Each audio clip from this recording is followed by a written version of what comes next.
आया बलगल मौला बिकमालिही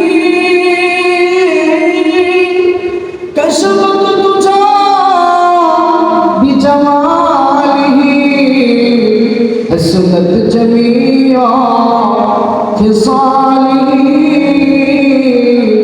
सल्लु अलैहि वालिही अल्हम्दुलिल्लाह। 500 বছর পর্যন্ত যদি হয়ে যায়, আল্লাহ তাআলা বলেন ইয়া আইয়ুহাল্লাযীনা আমানু তুবু ইলাল্লাহি তাওবাতান নাসুহা। ও দুনিয়ার মুমিন, তোমাদের থেকে গুনাহ হওয়াটাই স্বাভাবিক, হয়ে যাওয়াটাই স্বাভাবিক।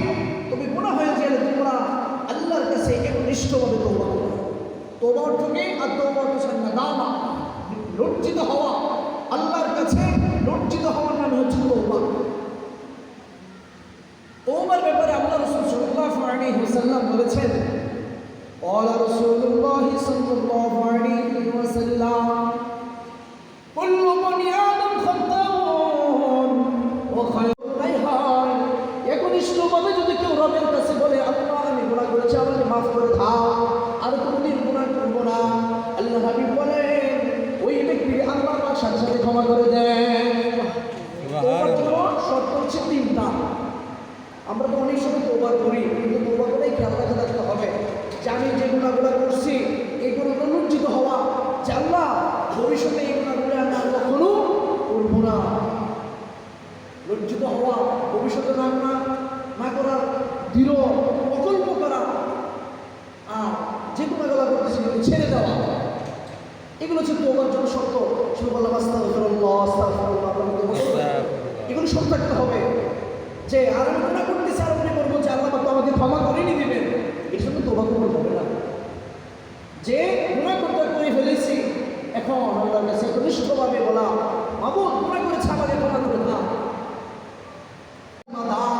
যে জিম্মাদার সর্ব এমন কথা সবসময় মিথ্যা কথা বলতে বলতে এমন হয়ে গেছে, তার উপাধি মিথ্যাবাদী হয়ে গেছে, আর সে সবসময় মিথ্যা কথা বলে, সে সবসময় মিথ্যা কথা বলতে থাকে। আল্লাহ হাবিব বলে ওই ব্যক্তির দিকে আল্লাহ পাক তার দিকে তাকাইবেন না। ওই ব্যক্তির দিকে আহকামুল হাকিমিন, যিনি আমাদেরকে বিচার করবেন, ওই রব যদি ওই দিন আমার দিকে না তাকা, আমার কি অবস্থা হবে বলে আল্লাহর হাবিব বলে ওই 3 শ্রেণীর ব্যক্তির মধ্যে 1 নম্বর হইল আউয়ালুল হইল আশ-শাইখুল জানিন। 1 নম্বর হইল ওই বৃদ্ধা, যে বৃদ্ধা 80 বছর হয়ে গিয়েছে, 100 বছর হয়ে গিয়েছে, এরপরেও সে তার ওই জিনার অভ্যাসটা এখনো ছাড়ে না।